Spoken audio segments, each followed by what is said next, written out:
తెలుగు మన మాతృభాష. అంటే మాతృభాష అంటే అమ్మ భాష, భద్రమైన భాష. ఒక ఉదాహరణ చెప్తాను. అందరూ ఒకసారి అమ్మ అనేది అమ్మ దాని శబ్దం గమనించండి. అందులో ఒకసారి మమ్మీ అనేది దాని శబ్దం గమనించండి. అమ్మ అనేది లోపల నుండి వస్తుంది, మమ్మీ అనేది నోటి నుండి వస్తుంది. అందుకే అమ్మ అనేది మాతృభాష, లేదా ఏ భాష అయినా పూర్తి భాష. ఒకవేళ మనతో ఎవరైనా వ్యక్తి మాట్లాడుతున్నారు, మనకి ఏదైనా అర్థం కాకపోతే ఒకసారి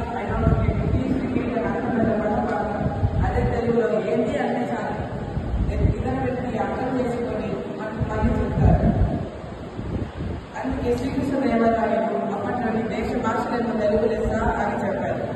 అంటే భారతదేశంలో ఎన్ని భాషలున్నా మన తెలుగు భాష చాలా గొప్పదని చెప్పారు.